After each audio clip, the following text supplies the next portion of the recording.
ግብፅን ቀድሞ ያሸነፈው የኢትዮጵያ ክንድ አዲሱ ሱ-35 ትራምፕና የመጨረሻው የግብፅ መንደፋደፍ የኢትዮጵያ የማሸነፊያ ካርድ ተመዘዘ።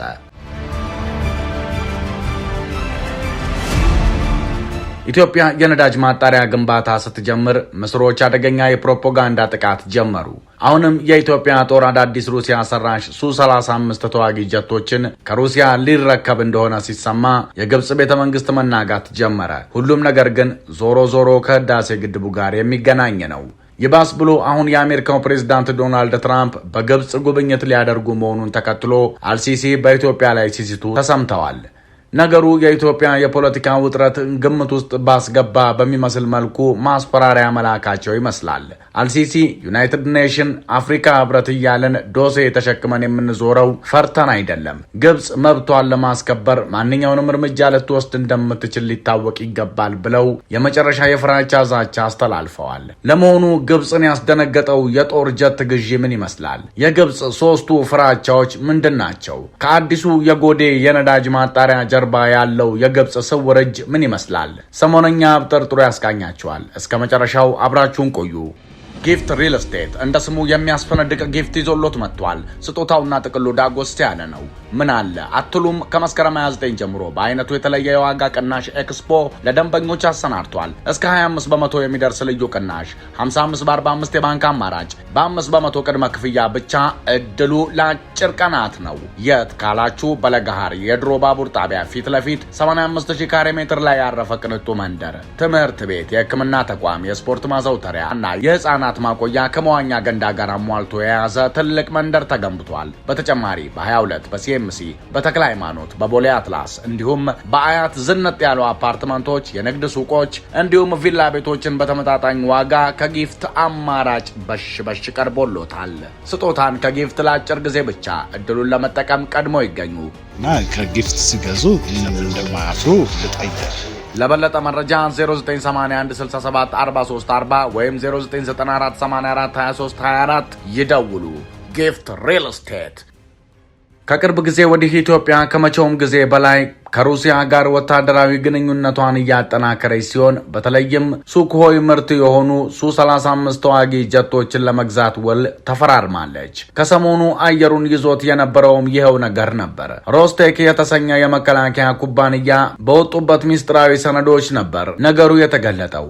በወታደራዊ ሰነዱ ላይ ሩሲያ ኢትዮጵያን ጨምሮ ዘመናዊ የጦር አውሮፕላኖችን ለመሸጥ ያቀደቻቸውን ሌሎች ዋና ገዢዎች ስምም ይፋ ተደርገዋል። ከዋነኞቹ ሀገራት መካከል ደግሞ ኢትዮጵያን፣ ኢራንንና አልጄሪያን በዋናነት ይጠቀሳሉ።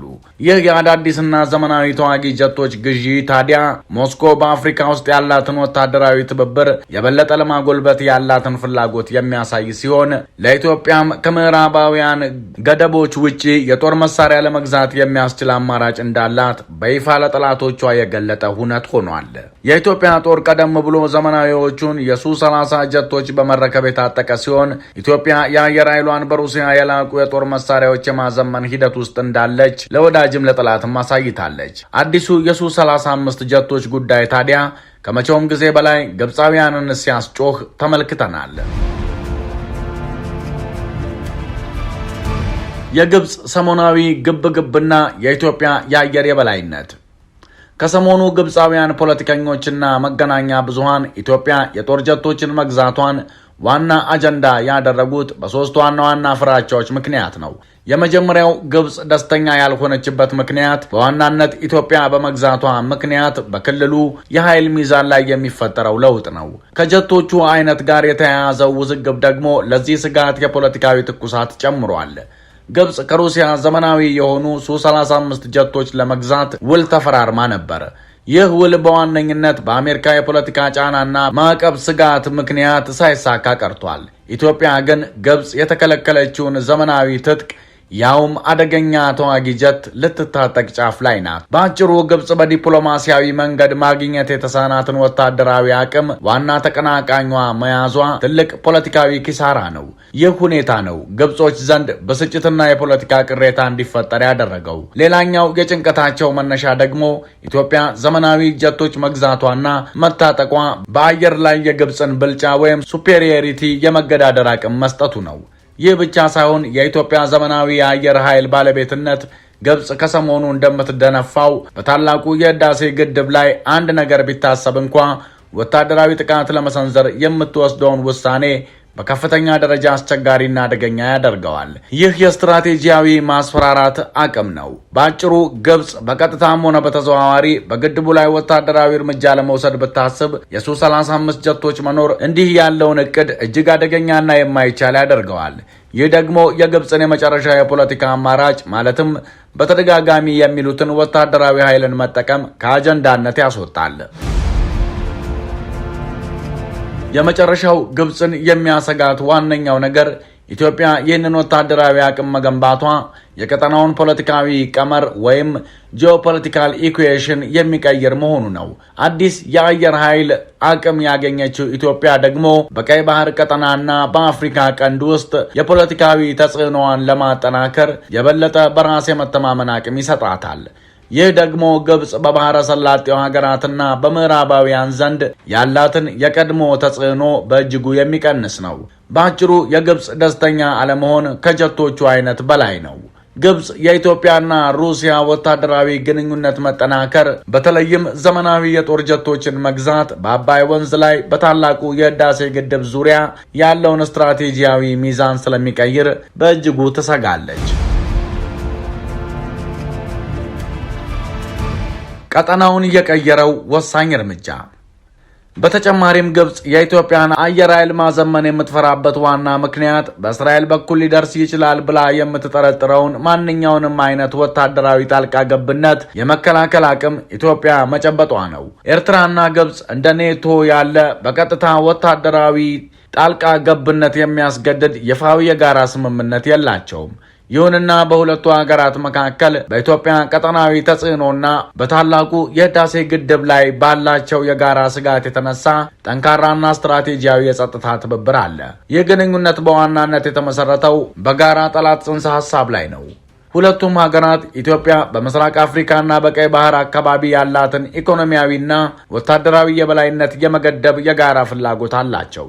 ግብጽ በቀይ ባህር ላይ የኢትዮጵያንና ሌሎች አካላትን ተጽዕኖ ለመገደብ የኤርትራን ስትራቴጂያዊ ቦታ ትፈልጋለች። ግብጽ በኤርትራ ወደቦች እንደ ምጽዋ ወይም አሰብ ለወታደራዊ እንቅስቃሴ የምትጠቀምባቸው መገልገያዎች እንዳሉ ቢወራም ኤርትራና ግብጽ በይፋ ግን ይህን አላረጋገጡም። ግብጽ በኢትዮጵያና በኤርትራ መካከል የሚደረግ ማንኛውም ግጭት በቀጥታም ሆነ በተዘዋዋሪ የራሷን የብሔራዊ ደህንነትና ስትራቴጂያዊ ፍላጎት እንደሚጎዳ ትሰጋለች። ኤርትራ ደግሞ በግብጽ እይታ ኢትዮጵያን በቀጠናው የሚመክት ቁልፍ አጋር ናት።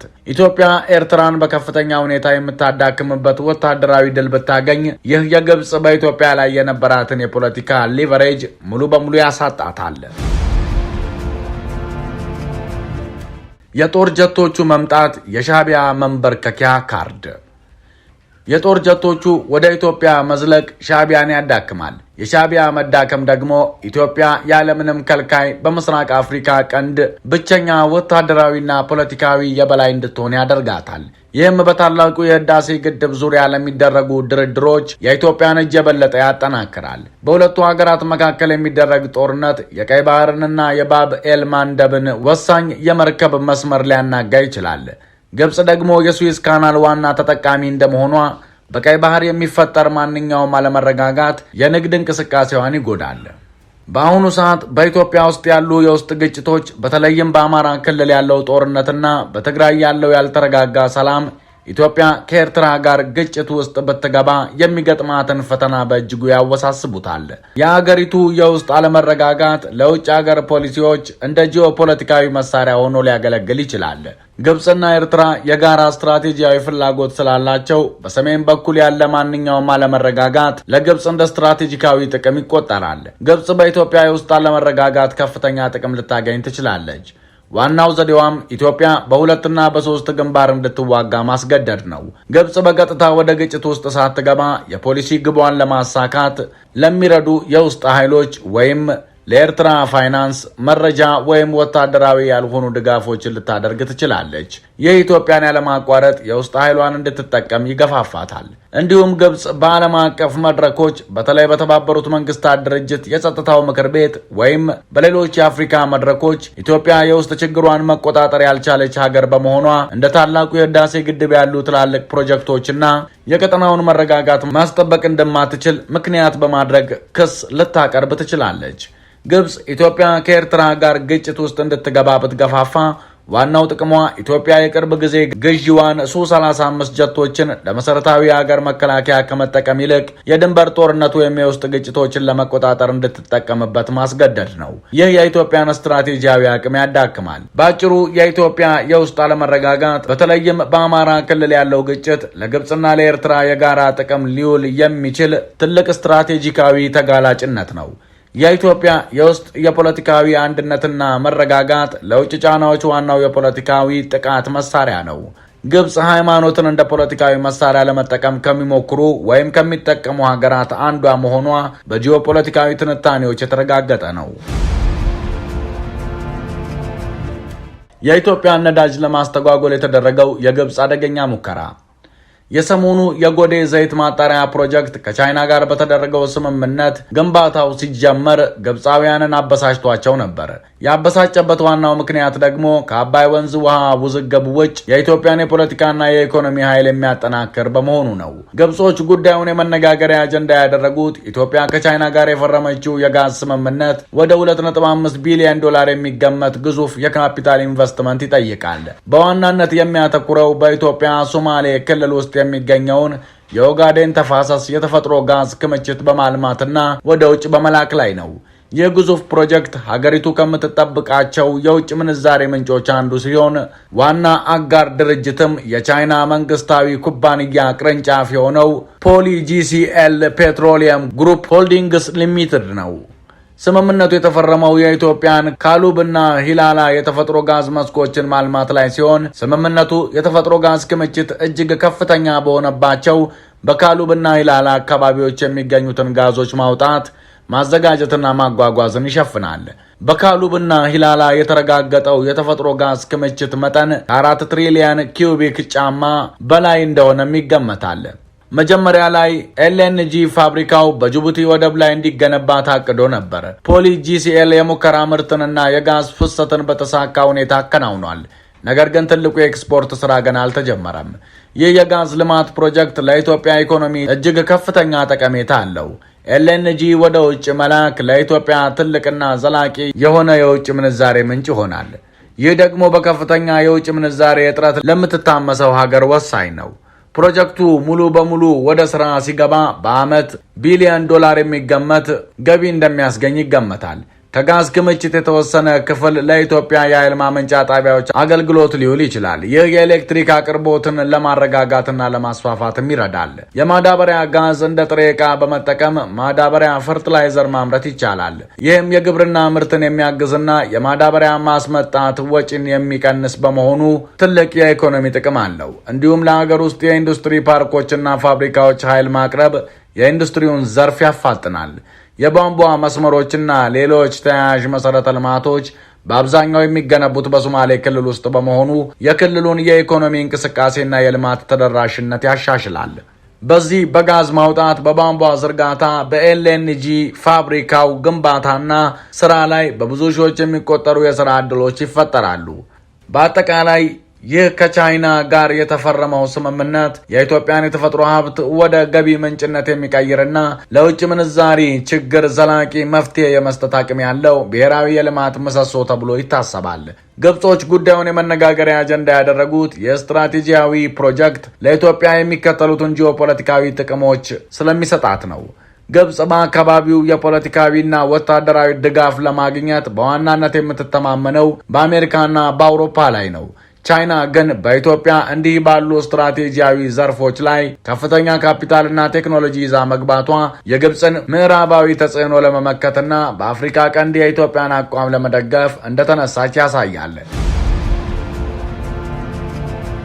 ግብጽ ኢትዮጵያን ከፍተኛ የውጭ ኢንቨስትመንት የማታገኝ ሀገር አድርጋ ለማቅረብ የምትሞክርበትን ዲፕሎማሲያዊ መንገድ የቻይና ተሳትፎ ይዘጋባታል። እንዲሁም ልክ እንደ ታላቁ የህዳሴ ግድብ የጎዴ ዘይት ማጣሪያ ፕሮጀክት የኢትዮጵያን ብሔራዊ ስትራቴጂያዊ አቅም የሚያረጋግጥ ነው። ባጭሩ እንዲህ ያሉ ትላልቅ ፕሮጀክቶች መጀመር ኢትዮጵያ የውስጥ ችግሮቿን ለመፍታትና የረጅም ጊዜ ልማት እቅዶችን ለመተግበር አቅም እንዳላት ያረጋግጣል።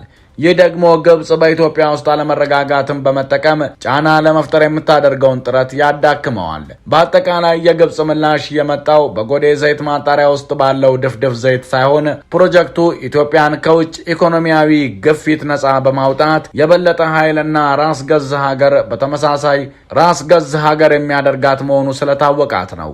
የጦር ጀቶቹ ግዥም በተመሳሳይ ቀደም ብለን እንዳልነው እስከ መጨረሻው የአየር ላይ የበላይነቷን ስለሚጋፋት ነው።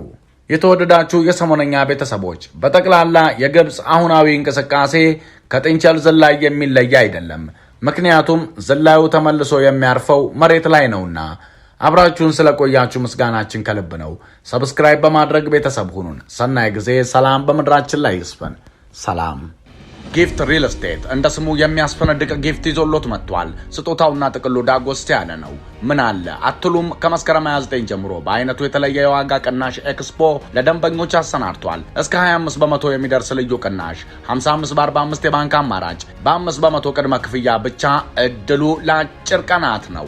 የት ካላችሁ በለገሃር የድሮ ባቡር ጣቢያ ፊት ለፊት 85000 ካሬ ሜትር ላይ ያረፈ ቅንጡ መንደር፣ ትምህርት ቤት፣ የሕክምና ተቋም፣ የስፖርት ማዘውተሪያ እና የህፃናት ማቆያ ከመዋኛ ገንዳ ጋር አሟልቶ የያዘ ትልቅ መንደር ተገንብቷል። በተጨማሪ በ22 በሲኤምሲ በተክለ ሃይማኖት በቦሌ አትላስ እንዲሁም በአያት ዝነጥ ያሉ አፓርትመንቶች፣ የንግድ ሱቆች እንዲሁም ቪላ ቤቶችን በተመጣጣኝ ዋጋ ከጊፍት አማራጭ በሽ ቀርቦሎታል። ስጦታን ከጊፍት ለአጭር ጊዜ ብቻ። እድሉን ለመጠቀም ቀድሞ ይገኙ እና ከጊፍት ሲገዙ ምንም እንደማያፍሩ ልጠይቅ። ለበለጠ መረጃ 0981674340 ወይም 0994842324 ይደውሉ። ጊፍት ሪል ስቴት